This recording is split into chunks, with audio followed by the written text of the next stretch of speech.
গবেষণা করবে আল্লাহ রাব্বুল আলামিনের কোরআন। কোরআন তো অন্য ধর্মের কিতাবের মতো নয়। কোরআন আপনি ইচ্ছা করলেই পড়তে পারবেন না। কোরআন এমন একটি কিতাব, কোরআন শিখতে হলে আপনার উস্তাদের কাছেই যাওয়ার লাগবে। আহারে, কোরআন শিখতে হলে আপনাকে কার কাছে যাওয়ার লাগবে? এই যে মৌলানা সাহেব আছেন, হাফেজ সাহেবেরা আছেন, যারা কোরআন পড়তে জানে তাদের কাছে আপনাকে যাওয়ার লাগবে। ডক্টর মরিস বুকাইলি তো আল্লাহর কোরআন পড়তে জানে না। আহারে কি ভালো লাগে কথাগুলো যখন বলি। দেখেন, ডক্টর মরিস বুকাইলি কোরআন পড়বে, তার আবেগ, এত আবেগ তার মনের ভিতরে কাজ করছে। আল্লাহর বান্দা তৎকালীন সময়ে একজন করি সাহেবকে আহ্বান করলেন, ডাকলেন। করি সাহেবকে বলা হলো, ডাকা হলো। আল্লাহর বান্দা ডক্টর মরিস বুকাইলি বললেন, আল্লাহর বান্দা, তুমি আমারে কোরআন শরীফ শেখাবা। আমি কোরআন শরীফ শিখতে চাই, বিনিময়ে তোমারে আমি কিছু হাদিয়া দেব, তোমারে আমি বেতন দেব। জোরে কান সুবহানাল্লাহ। কোরআন দামি না অদামি? এই কোরআনের কাছে যারা আসবে তারা দামি হয়ে যাবে। কোরআনের কাছে হিরো হয়ে আসলে আপনি জিরো হয়ে যাবেন। আর জিরো মানুষগুলো কোরআনের কাছে এসে হিরো হয়ে গেছে, তার প্রমাণ হলো হযরত উমর, যিনি আল্লাহর নবীকে হত্যা করতে যাচ্ছিলেন। এই কোরআনের সংস্পর্শে এসে হযরত উমর এত ভালো মানুষ আর এত মর্যাদায় বসেছিলেন, আল্লাহ চড়াইয়ে দিয়েছিল। আল্লাহর নবী বললেন, আমার পরে তো দুনিয়ায় কেউ নবী হবে না। আল্লাহর বান্দা হযরত উমর, আমার পরে যদি নবী কেউ হয়, আল্লাহ তাআলা হযরত উমর রে নবী বানায়া দিত। জোরে বলেন সুবহানাল্লাহ। কোরআনের কাছে এসে হিরো মানুষগুলো জিরো হয়ে গিয়েছিল। জিরো মানুষগুলোকে রব্বে কারীম হিরো বানিয়ে দিয়েছিলেন। প্রিয় ভাইয়ের আমার, প্রিয় মুসলমানেরা, ডক্টর মরিস বুকাইলি চিন্তা করলেন, আহারে কারি সাহেবকে তো কিছু টাকা পয়সা দেওয়ার দরকার। আল্লাহর বান্দা তখন কোরআন শরীফ পড়া শুরু করে দিল, শিখতে শিখতে মাত্র 1 থেকে 2 মাস 3 মাসের মধ্যে গোটা কোরআন শরীফ তিনি ভালোভাবে গবেষণা পড়ার উপযুক্ত হয়ে গেল। জোরে বলেন সুবহানাল্লাহ। 2 থেকে 3 মাসের মধ্যে তার আয়ত্তের ভিতরে চলে আসলো আল্লাহর কোরআন, তিনি শিখে গেলেন। ইংলিশে ট্রান্সলেশন করা হলো, আরবিতে আয়াত করছে, আর কোরআনের যে অর্থগুলো ইংলিশে, উনি ইংলিশে সেগুলো দেখছেন। সুবহানাল্লাহ। কারি সাহেবকে কিছু টাকা পয়সা দিয়ে মরিস বুকাইনি আল্লাহর বান্দারে বিদায় দিয়ে দিলেন। এরপরে তিনি কোরআন শরীফ নিজে নিজে যেহেতু পড়া শিখেছেন আল্লাহর বান্দা, আল্লাহ রাব্বুল আলামিনের কোরআনে হাকিম মরিস বুকাইলি যখন শিখলেন, তিনি গবেষণা শুরু করে দিলেন। বিসমিল্লাহির রাহমানির রাহিম। আল্লাহর বান্দা পড়লেন, সবাই আমার সঙ্গে ঠোঁট মিলানোর বলেন, আলহামদুলিল্লাহি রাব্বিল আলামিন। মুহাব্বতে সবাই পড়ুন, আলহামদুলিল্লাহি রাব্বিল আলামিন। তিনি আলহামদুলিল্লাহি রাব্বিল আলামিনটা পড়লেন, শুরু করলেন। তিনি ইংলিশে দেখলেন,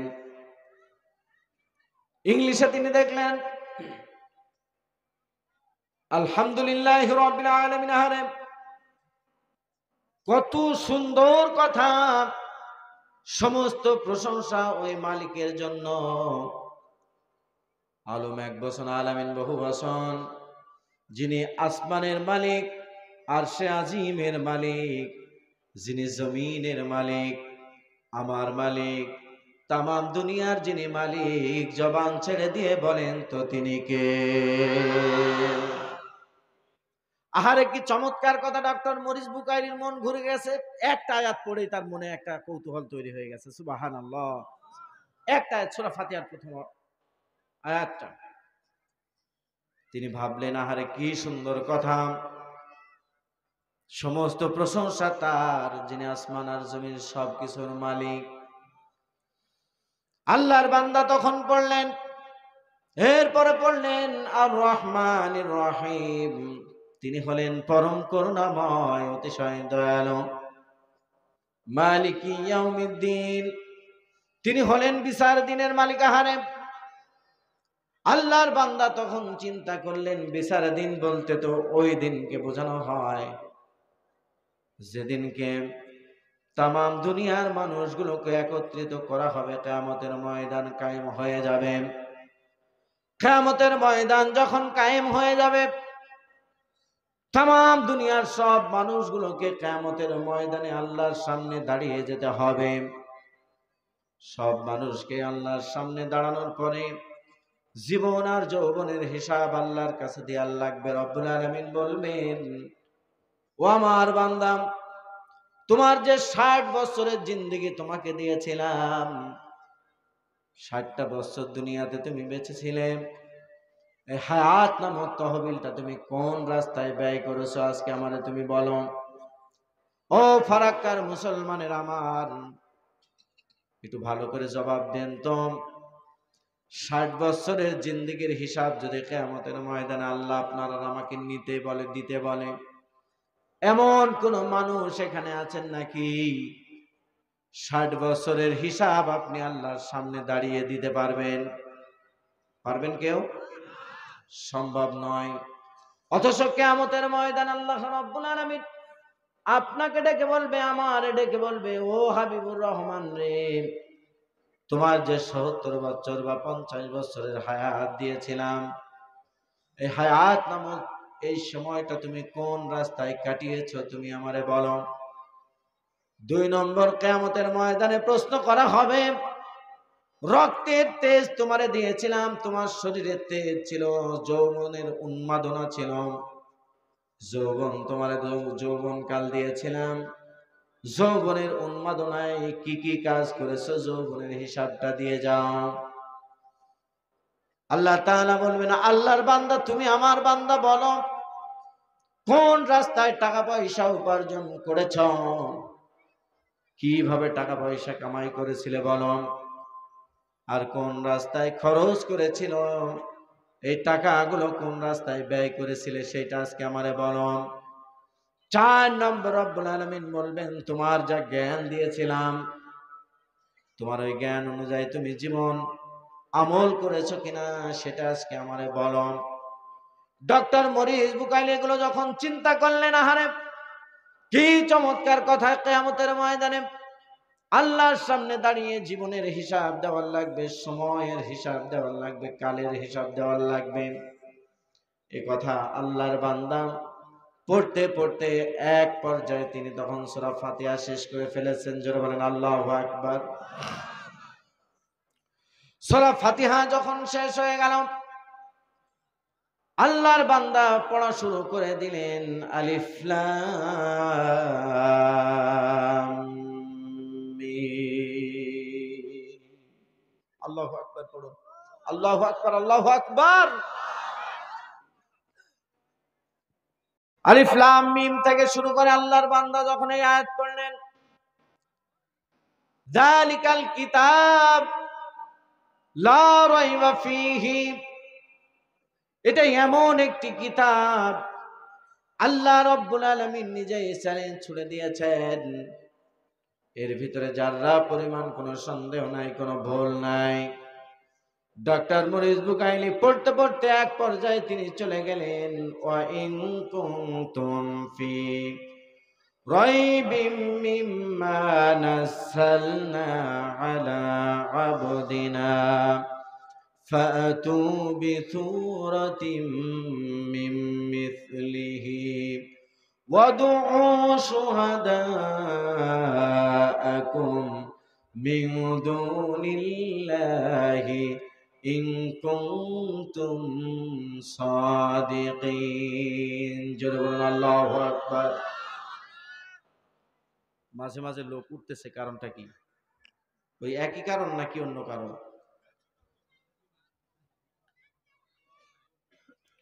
প্রিয় ভাইরা আমার, আল্লাহর বান্দা যখন পড়লেন এই আয়াতে কারিমা, ডক্টর মরিস বুকাইলি পড়লেন, আল্লাহ চ্যালেঞ্জ ছুড়ে দিয়েছেন, আমি যে কিতাব তোমাদের কাছে নাজিল করেছি, আমার বান্দার কাছে যে কিতাব দিয়েছি মুহাম্মদ রাসূলুল্লাহ সাল্লাল্লাহু আলাইহি ওয়াসাল্লামের কাছে যে কিতাব আমি নাজিল করেছি, এই কিতাবের ব্যাপারে যদি তোমাদের কোনো সন্দেহ হয় তাহলে তোমরা এই রকম একটি সূরা বানাই নিয়ে আসো। দুনিয়ার কোনো মানুষের পক্ষেই সম্ভব নয় আল্লাহ রাব্বুল আলামিনের কোরআনের একটা আয়াত বানিয়ে নিয়ে আসে। সুবহানাল্লাহ পড়বেন না মুসলমান? কেউ পারবে কোরআনের একটা আয়াত বানাতে পারবে? আল্লাহ বলছেন আমি ব্যতীত তাম দুনিয়ার কোনো মানুষের পক্ষেই সম্ভব নয় কোরআনের একটি আয়াতে কারিমা বানানো। যদি তোমরা এই ব্যাপারে সত্যবাদী হও, তোমরা আমারে দেখাও এই রকম একটা ছোট্ট কোরআনের আয়াতের মতো আয়াত নিয়ে আসা, বানাও। আল্লাহ পাক বললেন দুনিয়ার কোনো মানুষের পক্ষেই সম্ভব নয়। ডক্টর মরিস বুকাইলি যখন এইগুলো দেখতেছেন, এক পর্যায়ে গোটা কোরআন শরীফ তিনি শেষ করে ফেললেন, খতম করে ফেললেন। খতম করার পরে সূরা নাস পর্যন্ত আল্লাহর বান্দা তেলাওয়াত করলেন। তেলাওয়াত করার পরে একটা ভুল তার চোখে ধরা পড়ে নাই। সুবহানাল্লাহ পড়বেন না? কি ধরা পড়ে নাই? একটা ভুলও ধরা পড়ে নাই। সুবহানাল্লাহ। যখন তিনি কোনো ভুল ধরতে পারলেন না, আল্লাহর বান্দা তখন কোরআনুল কারীমকে কম্পিউটারের ভিতরে দিলেন। কম্পিউটারের ভিতরে দেওয়ার পরে, ঢোকানোর পরে বারবার রেড সিগন্যাল দেয়। কম্পিউটার বারবার বলেন না না না, এটা দুনিয়ার কোনো মানুষের লেখা কিতাব নয়। দুনিয়ার কোনো মানুষের পক্ষে কোরআনের ভুল ধরা সম্ভব নয়। কম্পিউটার বারবার রিপ্লাই দেয়, ডক্টর মরিস বুকাইলি রে, কোরআনের ভুল ধরো না, কোরআনের ভুল ধরতে শোনাম। কোরআনের ভিতরে যারা পরিমাণ কোনো ভুল নাই, কোনো সন্দেহ নাই। কম্পিউটার যখন কমেন্টস করে দিল, আল্লাহর বান্দা তখন চিন্তা করলো, আহারে এত বড় আজিম কিতাব, এত বড় ধর্মীয় কিতাব, এতগুলো ধর্ম গবেষণা করার পরে সব ধর্মের ভুল আমি ধরলাম, অথচ কোরআনের ধর্মীয় কিতাব কোরআনুল কারীমের একটা হরফ এর পরিবর্তন করা আমার পক্ষেই সম্ভব হলো না, ভুল ধরা সম্ভব হয় নাই। ডক্টর মরিস বুকাইলি আল্লাহর বান্দা যে ক্বারি সাহেবের কাছে এই কোরআন তেলাওয়াত শিখেছিলেন, আল্লাহর বান্দা তখন ওই ক্বারি সাহেবকে আহ্বান করলেন আর ডাকলেন।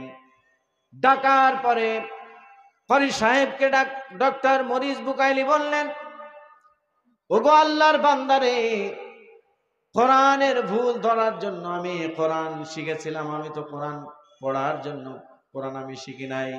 সুবহানাল্লাহ পড়ে। আমি কোরআনের ভুল ধরার জন্য কোরআন শিখেছিলাম, অথচ কোরআনের ভুল ধরতে এসে আমার জীবনের বড় ভুল আমার কাছে ধরা পড়ে গিয়েছে। আমার ভুল যখন আমি ধরা পড়ে গেল আমার চোখে, কোরআনের ভুল ধরতে পারলাম না, কোরআনের সংশোধন করার কোনো ক্ষমতা আমার নাই, ভুল ধরার ক্ষমতা নাই। ও ক্বারি সাহেব রে, এই মুহূর্তেই তুমি আমারে মধুর কালেমা পড়ায়া দাও, আমি আর খ্রিস্টান ধর্ম পালন করব না। এই মুহূর্তেই তোমার হাতে হাত রেখে আমি কালেমা পড়ে মুসলমান হয়ে যাব। ডক্টর মরিস বুকাইলি ঘোষণা করে দিলেন, লা ইলাহা ইল্লাল্লাহ মুহাম্মাদুর রাসূলুল্লাহ সাল্লাল্লাহু। ডক্টর মরিস বুকাইলি মুসলমান হয়ে গেলেন। এই কোরআন এমন একটা কিতাব আল্লাহ পাক আমাদেরকে দিয়েছেন, যারা কোরআনের কাছে আসে, কোরআনের সংস্পর্শে, আজকে আমার কথাটা রেকর্ডিং হচ্ছে, আপনারা বিলিভ করেন, বিশ্বাস করেন, কালকে থেকে যদি আপনি কোরআন শরীফ পড়া শেখার চেষ্টা করেন, এই কোরআন যখন আপনি শিখবেন আর এই কোরআন যখন পড়বেন, এই কোরআন আপনারে মানুষের মতো মানুষ বানায়া দেবে। কোরআন এমন একটি কিতাব, এটা পড়লেই আপনার মানসিকতার পরিবর্তন হবে, ডেভেলপ হবে, আপনি উদার মনের মানুষ হবেন, আপনি ভালো হয়ে যাবেন। সুবহানাল্লাহ। সেই কিতাব আল্লাহ তাআলা আমাদেরকে দিয়েছেন। আল্লাহ পাক বলেন, তাম দুনিয়ার মানুষদেরকে ডেকে ডেকে বলেন রব্বুল আলামিন, ফামান তাবিয়া হুদায়া ফালা খাউফুন আলাইহিম ওয়ালা হুম ইয়াহজানুন।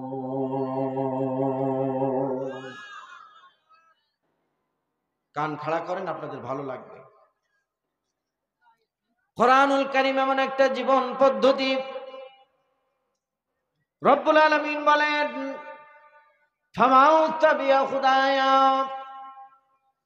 এই কোরআনের হেদায়েত যারা মেনে নেবে, কোরআন যারা মানবে, কোরআন যারা পড়বে, কোরআন যারা শুনবে, কোরআন দিয়ে জীবন যারা গঠন করবে, আল্লাহ পাক বলেন তাদের কোনো ভয় নাই, চিন্তা নাই। সুবহানাল্লাহ। কোরআন যারা পড়বে, কোরআন যারা শিখবে, কোরআন যারা মানবে, তাদের কোনো ভয় নাই, চিন্তা নাই। ভয় আর চিন্তাটা আল্লাহ রাব্বুল আলামিন দূর করে দেবেন। তাদের কোনো ভয় থাকবে না, চিন্তা থাকবে না। ভয় আর চিন্তা যিনি দূর করে দেবেন তিনি হলেন আল্লাহ। ভয়টা হলো মানুষ জীবনে চলাচল করা, নিজের জীবন আপনি রাস্তা দিয়ে চলবেন, কোরআন আপনার 100% সিকিউরিটি দিয়ে দেবে। আপনি আপনার সম্পদ রেখে বাহিরে কোথাও চলে যাবেন, সমাজের মানুষ যদি কোরআনটা মেনে নেয়, চোরগুলো তখন ভালো মানুষে রূপান্তরিত হয়ে যাবে। কোরআন যারাই মানবে তারাই কামিয়াবি হয়ে যাবে। আল্লাহ তাআলা অন্য আয়াতে কারিমার মধ্যে বলেন, ওয়ালাউ আন্না আহলাল কুরআ আমানু ওয়াত্তাকাউ লাফাতাহনা আলাইহিম বারাকাতিম মিনাস সামাই ওয়াল আরদ। জোরে বলেন আল্লাহু আকবার। আপনাদের কি বুঝতে কষ্ট হচ্ছে? হ্যাঁ, একটুখানি জিকির করেন, লা ইলাহা ইল্লাল্লাহ, জোরে।